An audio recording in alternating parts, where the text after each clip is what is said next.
Assalamualaikum warahmatullahi wabarakatuh.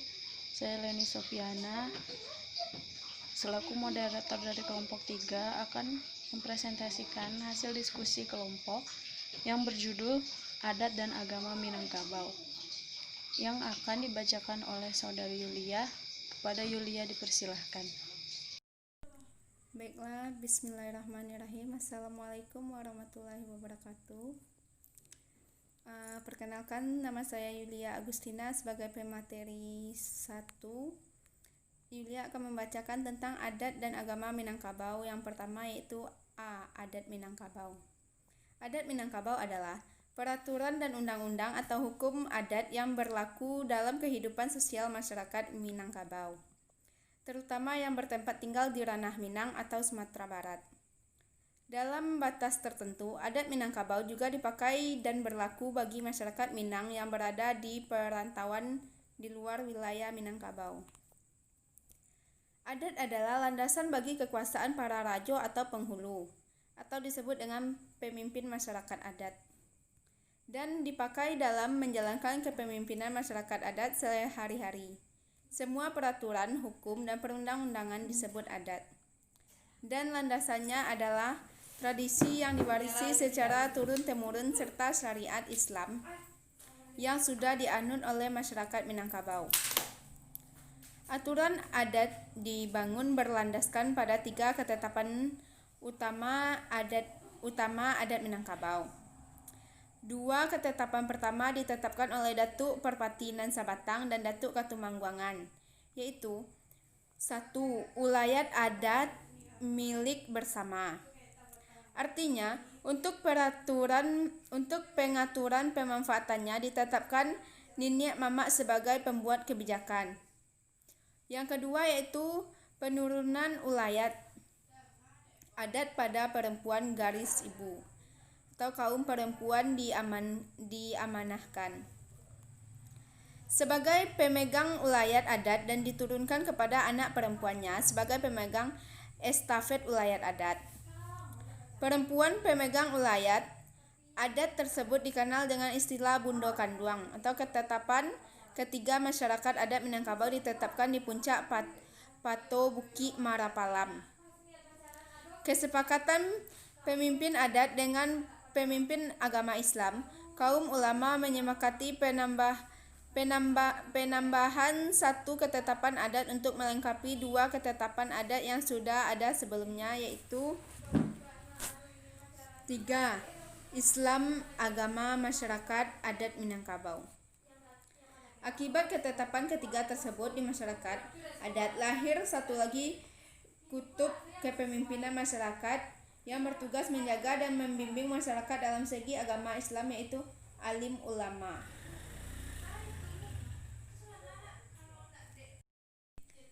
Baiklah, sambungannya yaitu 3 ketetapan adat tersebut dikenal dengan Tali Tigo Sapilin adat Minangkabau yang mengikat masyarakat adat sebagai satu kesatuan masyarakat adat Minangkabau.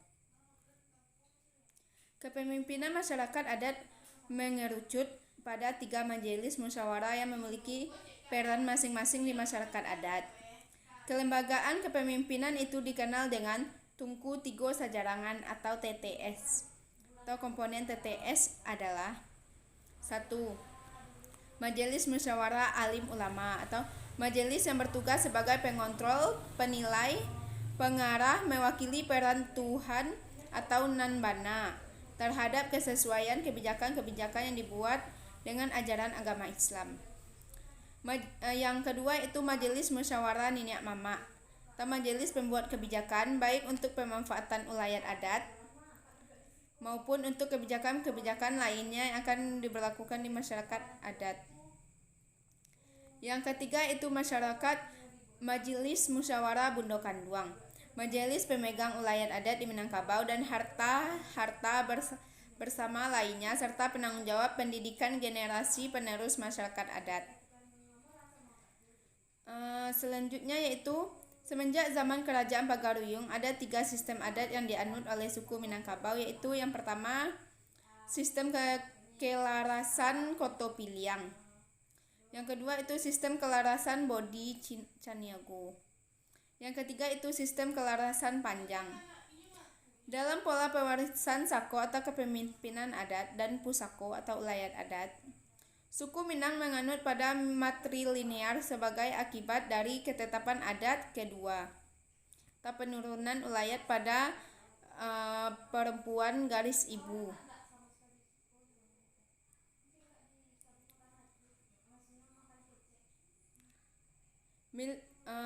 Harta milik bersama tersebut disebut dengan harta pusako tinggi. Harta yang tidak boleh dibagi, dijual, tetapi boleh dimanfaatkan. Harta tersebut menjadi harta abadi milik suatu kaum yang berfungsi sebagai sosial safety net atau anggota komunitas suku kaum. Sementara harta yang diperoleh individu atau keluarga disebut harta pusako renda. Harta pusako renda diwariskan menurut hukum Islam. Yang pertama yaitu sistem kelarasan Koto Piliang. Sistem adat ini merupakan gagasan adat digariskan oleh Datuk Katumangguangan. Ciri yang menonjol dari adat Koto Piliang adalah otokrasi atau kepemimpinan menurut garis keturunan yang sudah ditetapkan seperti penurunan rajo. Penurunan tersebut berlandaskan pada garis ibu. Yang kedua itu sistem kelarasan Bodi Caniago. Sistem adat ini merupakan gagasan adat yang digariskan oleh Datuk Parpati Nansa Batang. Sistem adatnya merupakan antitesis terhadap adat Koto Piliang dengan menganut paham demokrasi. Penurunan sako dan pusako tetap berdasarkan pada garis ibu, tetapi pilihan pemegang penurunan tidak terpaku pada satu keturunan.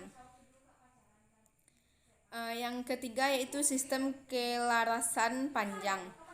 Sistem ini digagas oleh adik laki-laki dari dua tokoh di atas yang bernama Mambang Sutan Datuk Suri Dirajo dan Bamego-mego.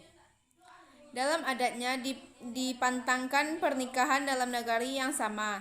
Sistem ini banyak dianut oleh Luha Agam dan sekitarnya. Namun dewasa ini semua sistem adat atas sudah diterapkan secara bersamaan dan tidak dikotomis.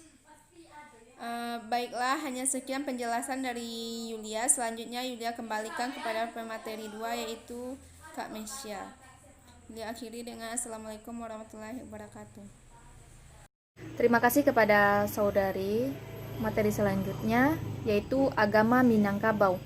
Syariah sebagai sumber nilai hukum prinsip kepercayaan agama Islam sendiri adalah hukum Islam yang lahir dari kepercayaan agama Islam. Hukum Islam dalam pengertian doktrinal ini dijelaskan dalam fikih yang bersumber pada dalil. Sedangkan dalil adalah pandangan yang benar dan tepat kepada hukum syariah yang amali, artinya menunjuk dan mengatur kepada bagaimana melaksanakan sesuatu amalan yang syariah dengan cara yang tepat dan benar.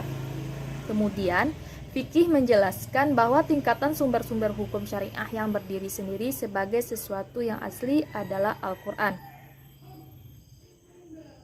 Syariah dalam pengertian fikih ini bersifat doktrinal dengan Al-Quran dan hadis sebagai sumber hukum utama syariah, sehingga dalil dari penafsiran dan norma-norma yang hidup dalam masyarakat mesti merujuk pada sumber utama syariah ini. Contohnya gerakan Padri, konflik, dan akomodasi. Gerakan Padri pada abad 19 Masehi adalah fenomena sosial penting masyarakat Minangkabau tentang bagaimana mereka merespon konflik dan mengakomodasi sisi lainnya pada nilai Islam. Konflik ini menggambarkan penolakan sosial dan intelektual akibat acara pandang generasi pembaharu terhadap agama dan penghakiman. Konflik utama kelompok Padri adalah pada praktek perjudian, sambung ayam, aspek-aspek adat yang berdasarkan garis ibu. Akhir dari konflik Padri melahirkan akomodasi antara adat dengan Islam di masyarakat Minangkabau. Pada konteks ini, Padri meninggalkan bekas mendalam dan abadi kepada masyarakat Minangkabau di dalam perimbangan yang berubah-ubah.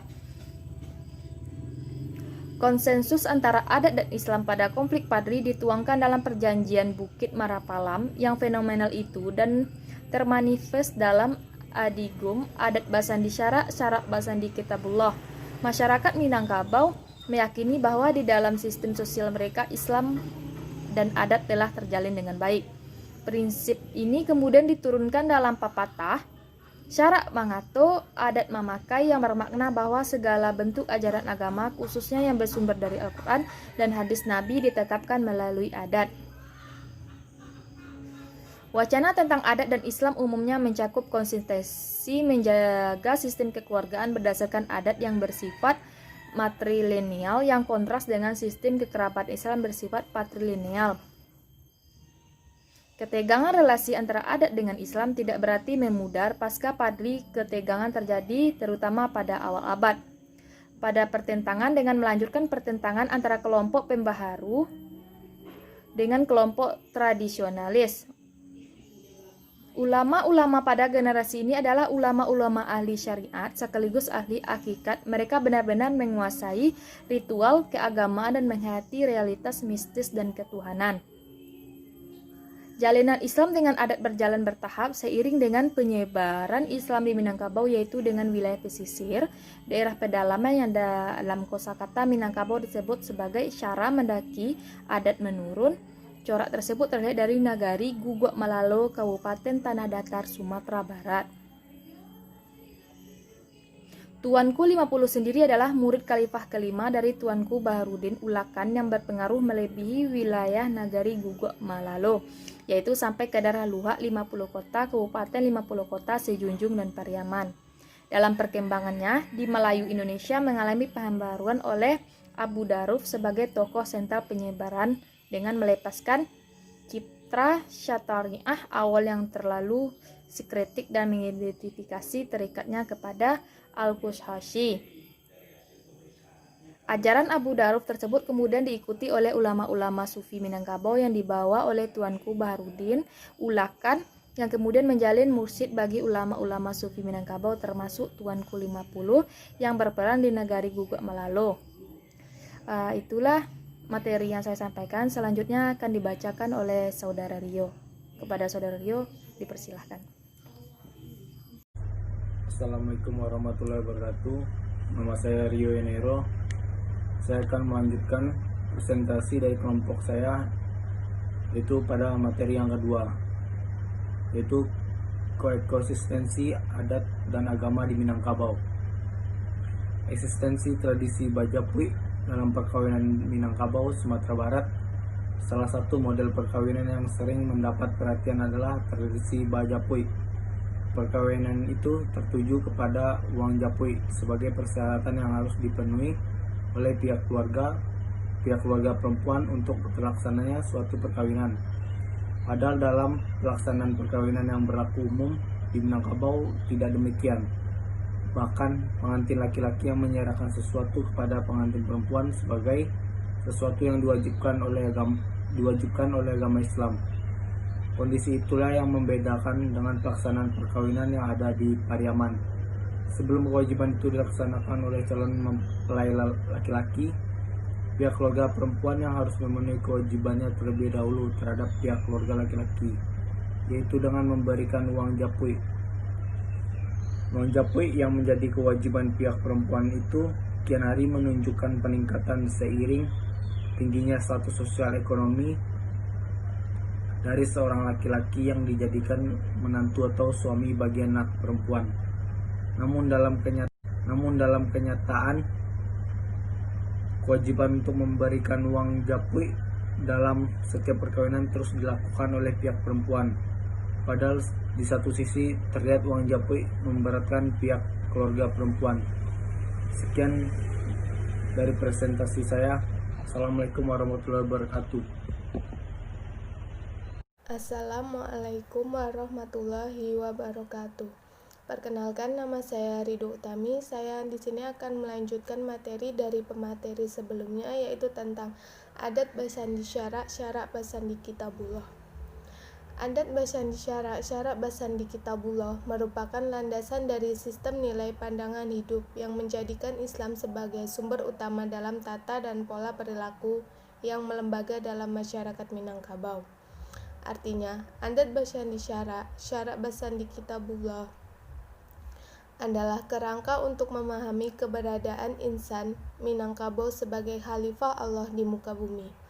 Masyarakat Minangkabau sadar akan adanya pergeseran sistem nilai dan pola perilaku, sehingga adat basandi syara, syarak basandi kitabullah perlu digali, dihayati, dan diamalkan dalam kehidupan sebagai salah satu ikhtiar mempertebal semangat kebangsaan dalam tatanan negara kesatuan Republik Indonesia.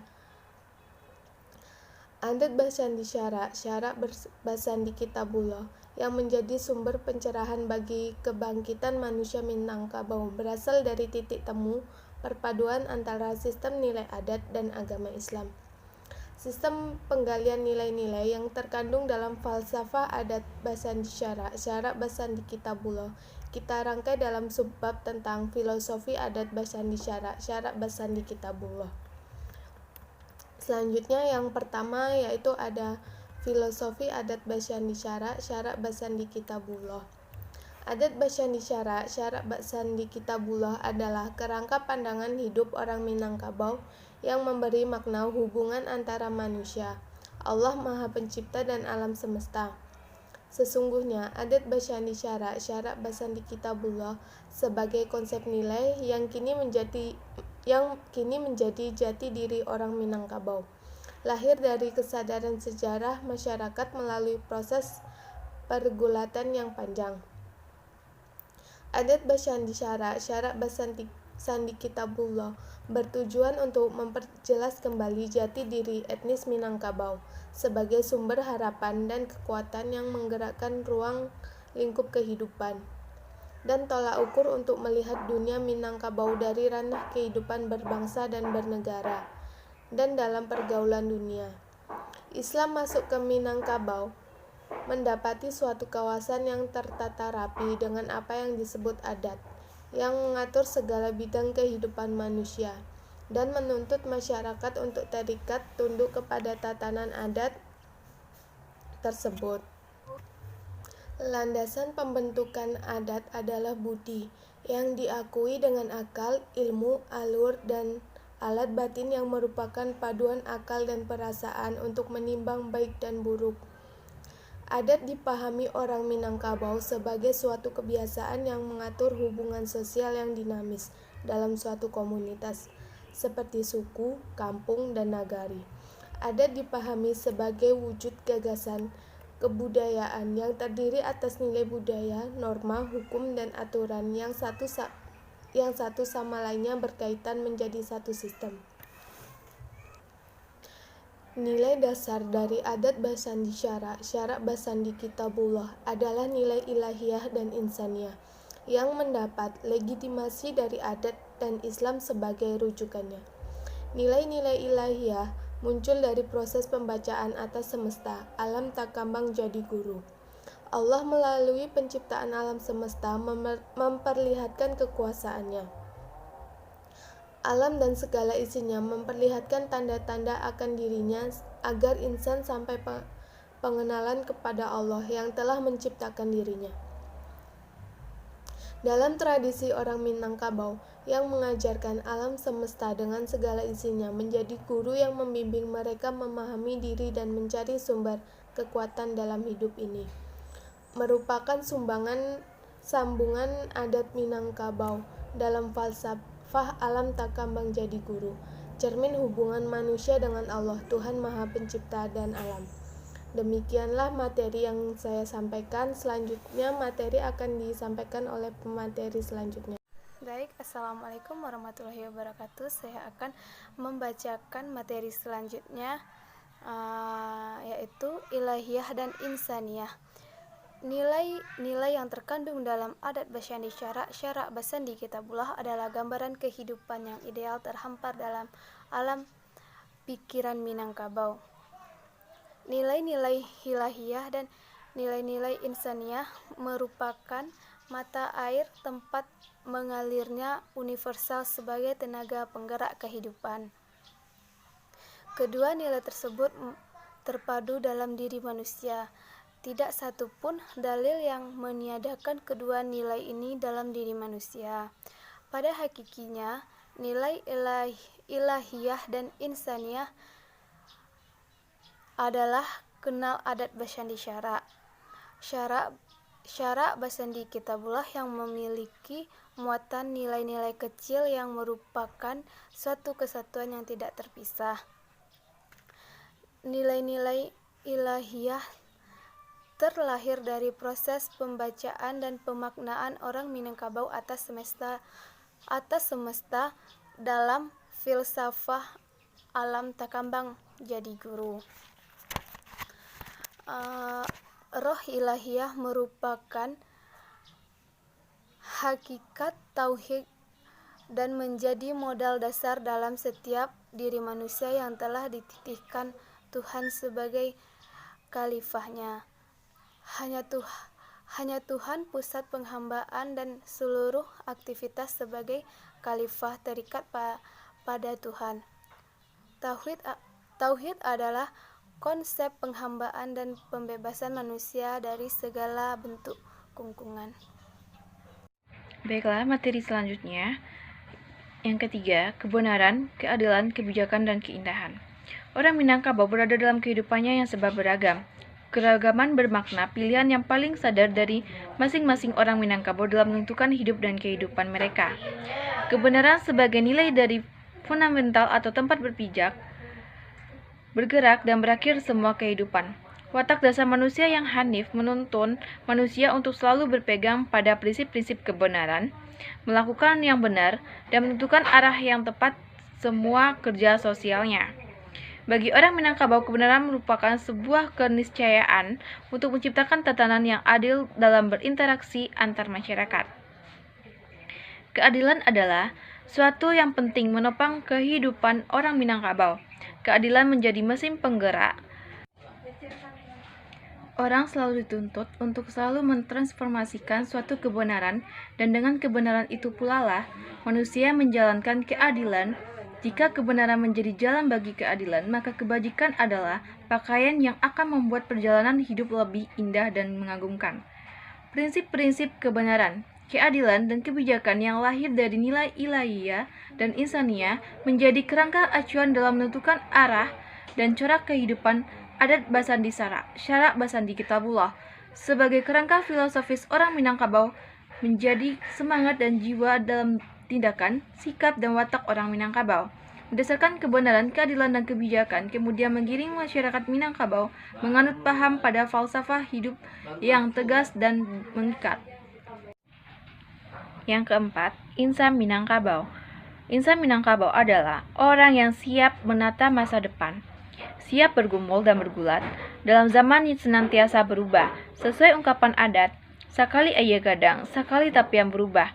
Artinya, sesungguhnya kesiapan dan keberanian orang Minangkabau menghadapi tantangan zamannya lahir dari kemampuan atas intensitas pembacaan terhadap semesta. Pembacaan terhadap semesta merupakan sebuah proses yang senantiasa mengalir dalam siklus kehidupan masyarakat. Falsafah alam takambang jadi guru menjadi titik sentral bagi orang Minangkabau dalam memaknai kehidupannya. Proses perenungan dan penghayatan terhadap materi-materi kehidupan yang berpijak pada kemampuan dan intensitas pembacaan mereka terhadap alam mempunyai makna yang dalam bagi orang Minangkabau.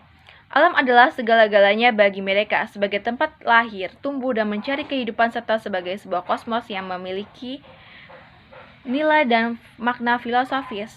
Implementasi dari pemaknaan orang Minangkabau terhadap alam terlihat jelas dalam ajaran pandangan dunia dan pandangan hidup yang seringkali mereka nisbahkan melalui pepatah.